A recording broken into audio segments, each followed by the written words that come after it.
Today on the Big 3 in 30, the Knicks take down the Lakers in the Garden. Consistently turning plays that should not be transitioned into layups. The Thunder bounce back with a win over the Nuggets. The Thunder without J-Dub, without AJ Mitchell, without Alex Caruso. And the Heat dominate against the Bulls. The Heat go up by 20 in the first quarter. They never look back. This is the Big 3 in 30 NBA. The three biggest stories in the NBA from our local experts at the Locked On Podcast Network. We bring you the real story, why it matters, what's next, who wins the big game, and more, all in 30 minutes. The Big 3 in 30 NBA starts now. Thank you for making the Big 3 in 30 your first listen of the day, part of the Locked On Podcast Network, your team every day. Today's episode is brought to you by FanDuel. Download the FanDuel app now by visiting FanDuel.com and win $300 in bonus bets if your first $5 bet wins. The Knicks hosted the Lakers last night and got a win behind OG Anunoby's 25 points. Locked On Knicks host Gavin Shaw recaps the victory. Only one place we can start, and I think that is the Knicks' collective commitment to pace. And to me, that does not just mean offensive pace. Yes, they are consistently running off of rebounds. You're seeing the impact a fully healthy Josh Hart can have, consistently turning plays that should not be transitioned into layups, into pushes that cause transition mismatches that eventually lead to buckets. You are seeing pace in the half court for the New York Knicks in the way they're defending off the ball, and Mikal Bridges just repeatedly like hedging and helping Jalen Brunson out of a mismatch, then recovering. You're seeing flow where Karl Anthony Towns like is tagging and then stepping up and then sliding his feet on a switch. You're seeing guys falling down. I mean, Cat's a good example of this. I'll expand on it more later. And then sprinting back for a rebound on the other end of the floor. I talked about this a lot with XJ the other day, but it feels like this team, and it's something we noted even when they were losing 9 out of 11, it wasn't that they were playing hard and still losing. It wasn't that they were executing and still losing. It was that they had totally abandoned the way Mike Brown wanted to play. And my bigger concern about Mike Brown and my bigger concern about this team was less so the tactics. Yes, the lineup deployment was less than ideal, but that ultimately wasn't the biggest issue. The biggest issue was that this team did not want to lean into the things that made them great early in the season, and they are committed to an even greater extent than they were earlier in the year. I mean, this is the best defense they played for an extended stretch. You have to go. Maybe I'm forgetting some time last season, and you can remind me in the comments if I am. But to the best of my knowledge, this is the best defense they played since the first month when they traded for OG Anunoby, and they were one of the best defenses in the entire NBA. And then certainly like in the playoffs with that combination of Isaiah Hartenstein and OG Anunoby. But since 23-24, they haven't defended like this, and it is not really one guy. Yes, OG has stepped up and elevated on that end. Yes, like I think Mikal has remained just a fulcrum defensively, like doing the quiet stuff consistently and nailing it. But just across the board, like Jalen Brunson is someone who's putting in second and third efforts in a way you just were not seeing when they were struggling. And to me, to bring this full circle, it is so much about Landry Shamet back and being fully healthy. Yes, this team was embarrassed. Yes, this team clearly, like after it took until the fourth players only meeting, they clearly made a commitment to buy in a different way than they were previously. But I think going from Jordan Clarkson, who, to be fair, should not be the scapegoat for all this, right? On a more functional team with a slightly different roster, Clarkson maybe would have been a really positive contributor this year. And at times he was a really positive contributor, like single-handedly helped drag them to that win over Cleveland on Christmas Day. He's done some great stuff this year. And the Knicks are one injury away from needing him to play well again. But on this team, I think it was a backbreaker to have someone like Jordan Clarkson as an essential piece off your bench, right? One of the worst defenders in the NBA, just not efficient enough or high volume enough on this roster to justify it with the talent that he brings to the table offensively. And you switch that out for someone like Landry Shamet. I am just going to run off a list of all the things Landry Shamet is bringing to the table right now. Shooting, obviously. He is someone who we always talked about on the show as like he's a good shooter, you can't really expect like Dante DiVincenzo, top 5, top 10 in the league shooting. And he's not there, but he's close this year. He's 43.5% from 3, 5 threes per game in just 20.5 minutes per game. You expand those minutes, you expand those numbers to per 36, like his shooting becomes just ridiculous. That is a little bit of an outlier relative to his career norms, which is more like high 30s. We'll see if it keeps it up, but I mean, right now, not showing any signs of faltering there. So you get elite, like A to A plus shooting. You get legitimate secondary ball handling, and not in that like he is going to ISO and like create a shot out of thin air, more so in his ability when an advantage is created for him, he can attack a closeout and make the next pass and relocate and hit a 3. Like he keeps the machine moving in the same way Dante did. And that makes him such a good fit playing off of Jalen Brunson. Right? For those of you, again, the lineup data doesn't really reflect this, but those of you arguing like, hey, if you don't want to start Deuce because he's quote unquote too small, start Landry. Like I'm starting to buy into that being able to work. We have to see how it would look consistently with Landry going against starters versus going against bench guys. But his ability to play out of Jalen Brunson drawing extra attention, Cat drawing extra attention, like whoever it is, like Hart occasionally drawing extra attention, and make defenses pay, whether it's with his shooting, whether it's his shooting inspiring a hard closeout, and then his ability to toast that closeout and scramble the defense further. Like he plays out of advantages exceptionally well and takes small advantages and turns them into big advantages. And that is invaluable. And that is in contrast to Clarkson, who I don't want to say never did that, but was certainly someone who preferred to slow it down, as Will Hardy put it, like play his own song relative to the rest of the team at times. That is so incredibly additive. And then you add in like the screen navigation on defense, the energy plays, right? The offensive rebounds he either gets to or bats out, the diving on the floor for loose balls. Like just like there is an infectious positivity both to his personality and just his skill set, frankly, that I think this team needed. Like sometimes this stuff, and let me know what you think in the comments, because some of you have been watching basketball longer than I've been alive, but I genuinely believe there is a tipping point with certain teams in terms of good vibes versus bad vibes. And like one more guy who's just not playing super hard, not hustling, one more guy who you know is just not going to be able to hold his own in his matchup. And it is not only the points that guy directly gives up, it is the stress that creates across the board. It is, I mean, we see it with Brunson, and it happened in this game, and I'll talk about the early help that player has to get. And in turn, like the buckets that get given up because of that. It is the resentment across the board that fosters, whether it is a bad shot offensively or even if you're trying defensively, just getting absolutely abused on that end. And when you switch a guy who has some of that to a guy who can hold his own and is just supportive across the board on offense, it elevates the vibes. It elevates the energy of the team in such a way. And then when you get your stars like Brunson and Cat, who have not been playing super duper well offensively and have not been shooting the ball super well, saying, okay, I'm going to do everything else. I'm going to crash. I'm going to make an extra pass. I'm going to draw help and set you up for an easy layup. Like it is absolutely infectious across the board. And as this team wins its 6th straight game, as this team is playing like about as well as any team in the NBA right now, like I think you see the downstream effect of what Landry Shamet is bringing, and also just a collective decision to say enough is enough. Like we're all well paid. Expectations are rightfully extremely high. We got to the Eastern Conference Finals despite not really being optimized, just off of, to some extent, I mean, Jalen Brunson being amazing, but also pure pride, pure grit. That is still in there. But if you don't buy in, if you don't start building those habits, this is a Tom Thibodeau culture builder 101. Like you were going to falter and you were going to get punched in the mouth and you were going to get embarrassed in round 1. But it might not even get to that point, because as we approach the trade deadline and those Giannis rumors get louder and louder and louder, I think there was a realization in this locker room. If you don't put it together now, this isn't going to be the team. And for a couple guys, Mikal, Cat, you might not get a chance to do this in New York and on the Knicks again. And you might be shipped off to a Milwaukee or a Portland, good franchises, good cities, but not places where you're going to win a championship in the near future. And I think that has lodged in these guys' heads, and they made a collective decision. They could have given up. They could have said, screw it. F everyone. I'm not happy with this team. I'm not happy with the direction of this group.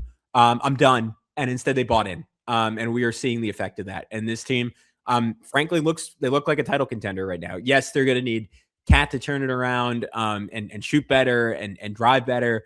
They're going to need, not that there's any doubt about this, but they're going to need Jalen to score the ball like Jalen. Like a bunch of stuff still has to click in. And then they probably still need to find a way to make a deadline move that I don't know if they necessarily have the assets to make right now. But this team is starting to look how they are supposed to look. And this was a hell of a win for the New York Knicks.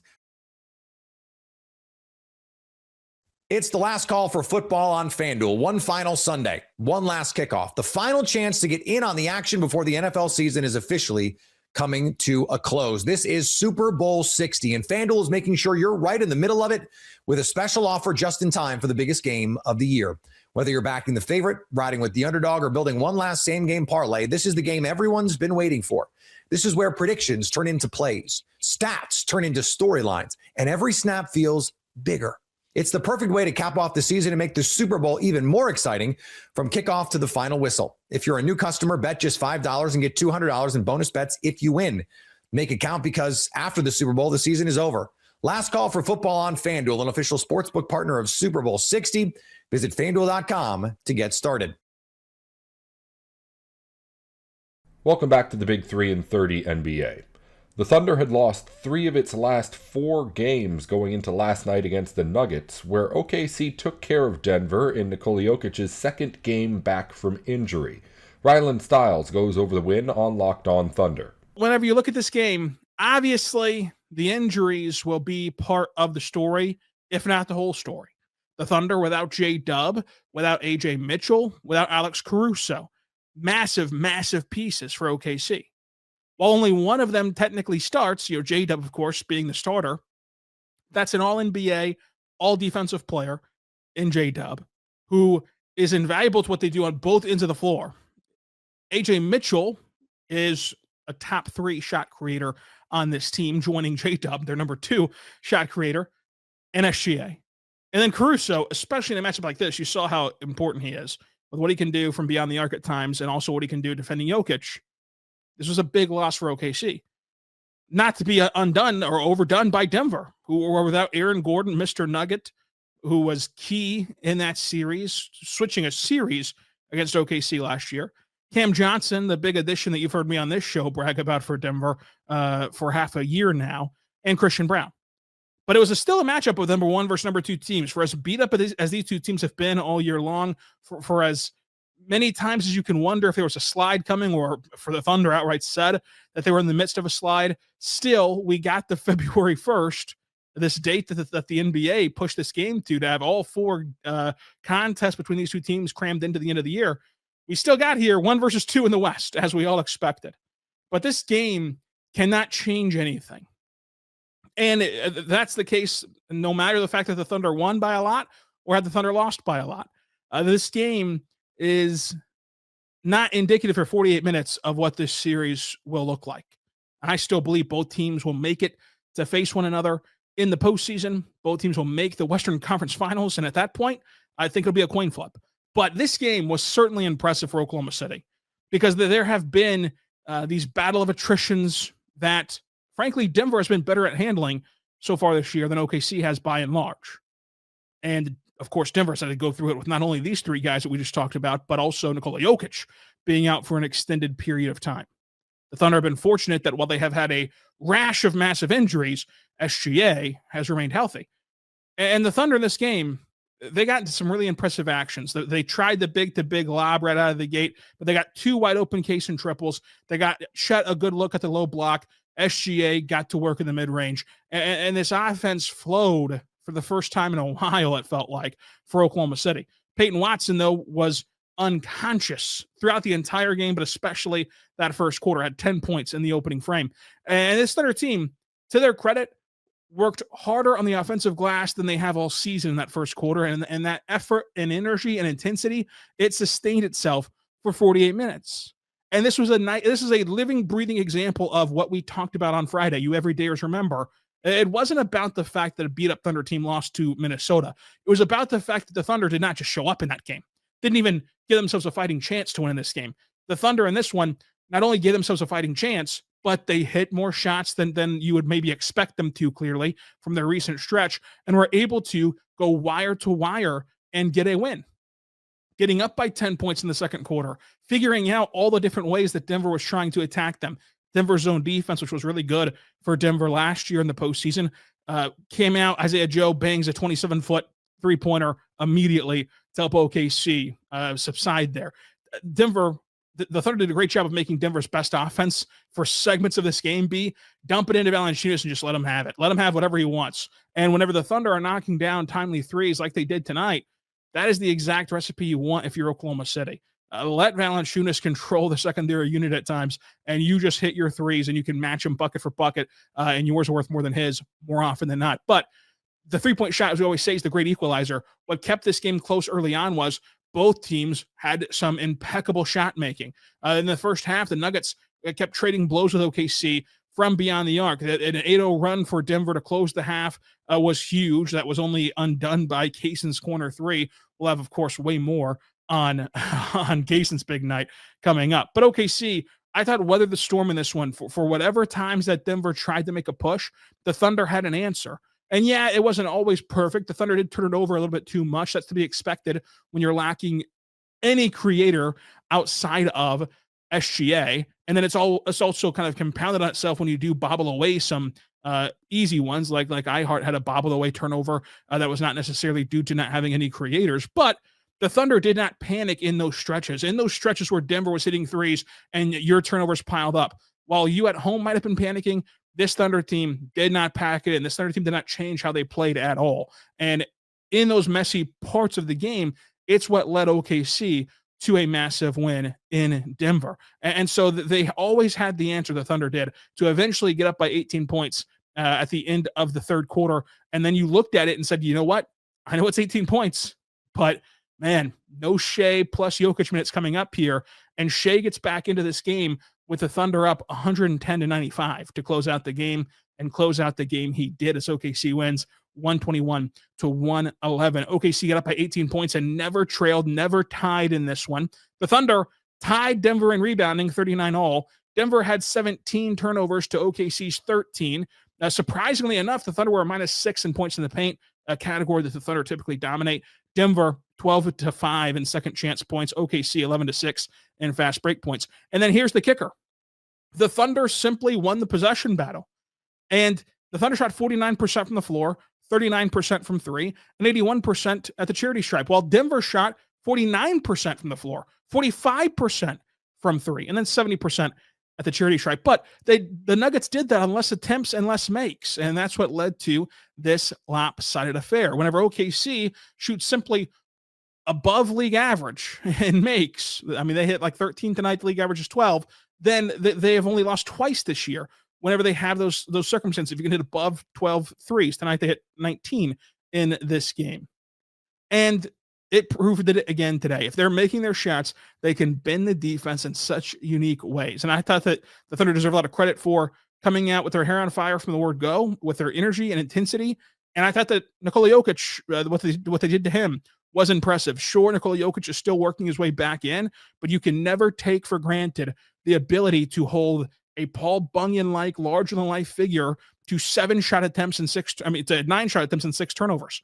That is just a great job by OKC, down two of their better options. And what are the better options when you're defending Jokic? There is no good ones, but it's about changing the way that he sees the game, changing the coverages that he sees. I think that for my money, the Thunder defended Jokic better than anybody has in his career during the second round of the playoffs. But it was because they were able to switch up, that you're seeing iHeart. Now you're seeing J. Will. Here's a couple Chet possessions. Then here's Caruso. Then here's J-Dub. And you were down two of those options, of course, Caruso being the biggest to defend Jokic tonight. And they still did a great job of it, limiting him to the 9 shot attempts and the 6 turnovers in this game. But of course, Denver will want back that 0 for 6 night from Tim Hardaway Jr. shorthanded. They just cannot have that. But Peyton Watson was simply their best player. Jamal Murray also had a bad night to miss some clean looks in this one. It led to this game getting out of hand. But again, this one game cannot change the perception of either team. This is still going to be a 7-game series if and when it happens. And it'll come down to health largely. And if both these teams are fully healthy, that's even better basketball, and it's even more of a coin flip for who's going to win this game. But the Thunder deserve a lot of credit for getting the job done tonight. And I know that they sit here top of the West, and now that they've grown their lead and their cushion, which was already 5 coming into this one, in terms of their cushion as the 1 seed. But man, they have not been playing great basketball, losing 3 of their last 4, including to some bad teams, including to, of course, the beatdown that they suffered in Minnesota. To answer the call like this was impressive. Those 2 days off certainly helped. Folks, you everydayers know I've been harping on the fact that the Thunder have not had consecutive days off since December 26, 27, and then they finally get 2 days off, and they look like a whole new team in this one. SGA, though, look like the same old player.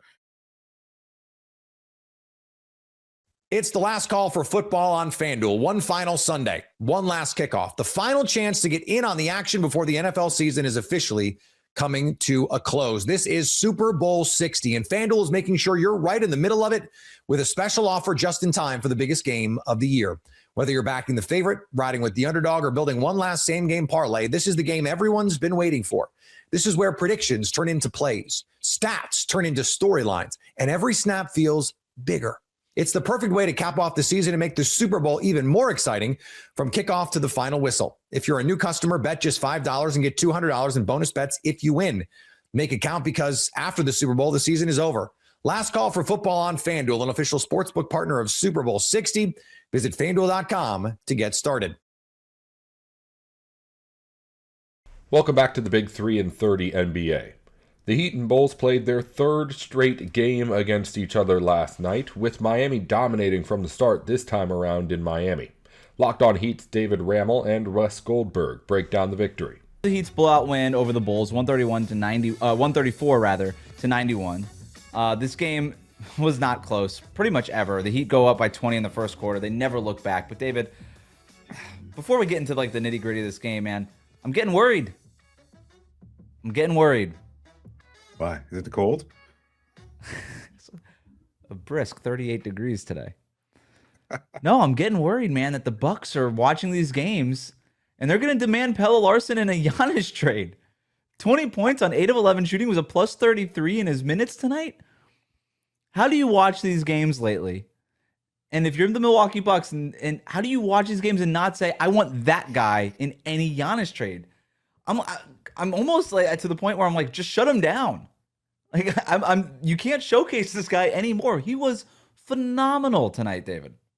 Is that the drawing line there? Is that the line in the sand? No more? You can't take it. If they throw in Pella, that's it. It's too high or a price to pay. I don't know that it's too high, but if I almost think, is it just Pella for Giannis straight up at this point? It could be. I don't know if the numbers work.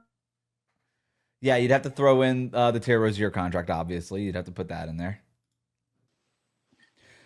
Yeah, so the Heat go 2-1 versus the Bulls in this little mini series that they have. 3-1 on the season, so they do win the tiebreaker just in case that matters at the standings at the end of the season.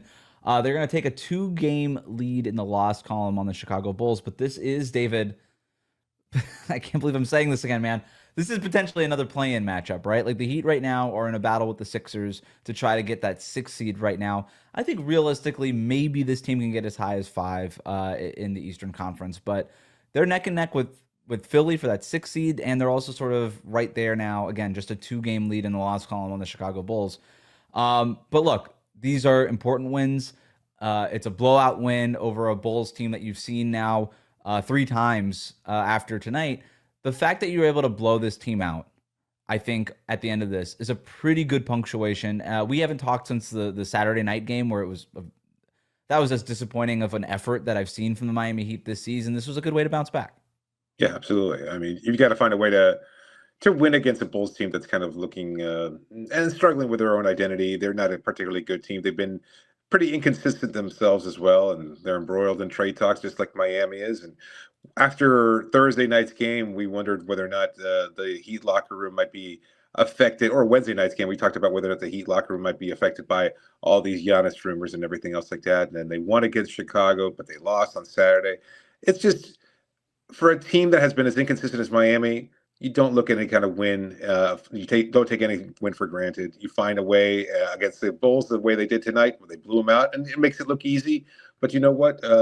it's a good win, and yet also I don't know how much stock you could take in it because they beat a Bulls team that they're very familiar with, and this Heat team has been so inconsistent that at the same time you just want to be able to try and build something off of this. But I don't know how sustainable it is because we have yet to see them duplicate these efforts for any kind of long or prolonged stretch of time over the course of the season. It's like if every 2 games they win, they lose one, and then they kind of win a couple, lose a couple, and back and forth. And, it's very tough to kind of draw any conclusions from these matchups as much as we might want to. To your point, they've only won consecutive games once since January 1st, right? And so you look at the schedule, it's a lot of loss, win. That's basically what it's been since mid-January.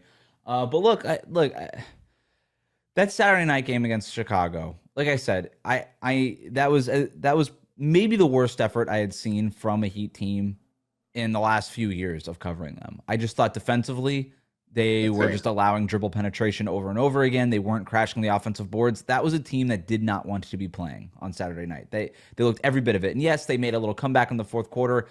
Too little, too late. I don't even care, right? Like that is just sort of saving face. I don't care about that. The effort was terrible for most of that game on Saturday, and that's why they lost that game against a Bulls team that was without Kobe White, without Josh Giddey, and without Nikola Vucevic.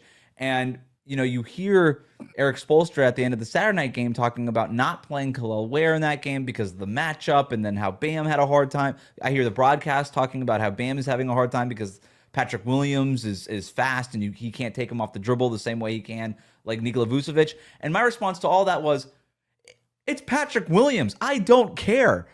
Dominate that guy. And, Khalil, and not playing Khalil Ware because of a matchup, I don't care. The Chicago Bulls stink. Why are you matching up with them? Make them match up with you. I thought it was a poorly coached game, and I thought it was a poorly executed game by the coaches and the players on Saturday night. But to come back tonight and win this game the way you did, to just put your foot on their throat, so to speak, right? I think that was a huge, huge statement by this Miami Heat team. I was not a statement of we're contenders, not a statement of we're a legit playoff team, just a statement of we're not that. We're not what we were on Saturday. We have pride. You and I talked late last week about maybe the trade deadline sort of looming and affecting this team. Tonight, it was a focused effort, and I was glad to see it. Yeah, sure. I don't know, man. I'm having a hard time finding much to kind of parse with this team because I've been I will be honest, and I normally am a lot more optimistic about this team and everything else like that. But I think the bloom off the season beginning has definitely gone off the rose, and now that they're kind of in the thick of the season, it's been too much of the win one, lose one, win one, lose one, and so I am looking at tonight's game and saying, you know what, they were better prepared. But I know people will say, oh, they got the South Beach flu because it was a back-to-back. And so a Chicago Bulls team and somewhat chilly temperature in Miami, nothing compared to what they're dealing with at home in Chicago. So you know what? Did they go out? Did they enjoy the nightlife and then roll into a 6:00 game kind of somewhat hungover and just get mollywopped? That's possible. It's absolutely possible. But at least if you're going to look for a silver lining. It's only 22 degrees in Chicago. I don't want to hear it. Okay. I thought it would be like minus something. Yeah, it's basically what it was is here. Colder earlier, but yeah, you're right. But you know what? It's also earlier too, right? Once it gets dark at night, who knows? Oh, now we got time zones and math involved. I think overall, though, man, I like this. Yeah. Miami showed that they at least want to care.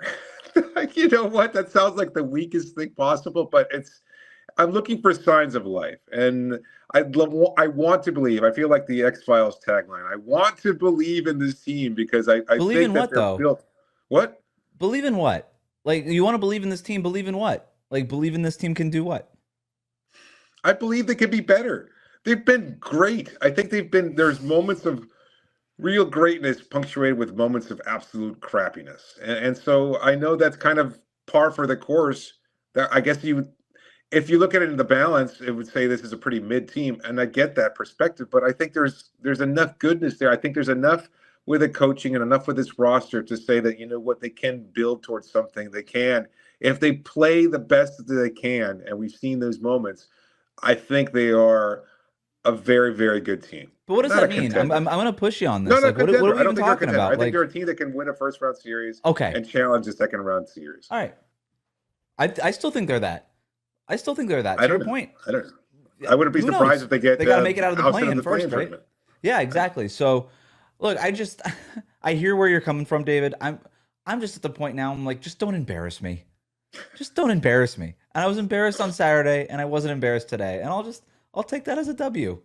That's all for today's Big 3 in 30 NBA. If you follow football or college sports, the Big 3 in 30 has shows for the biggest news in the NFL and on campus going up every weekday just like this one.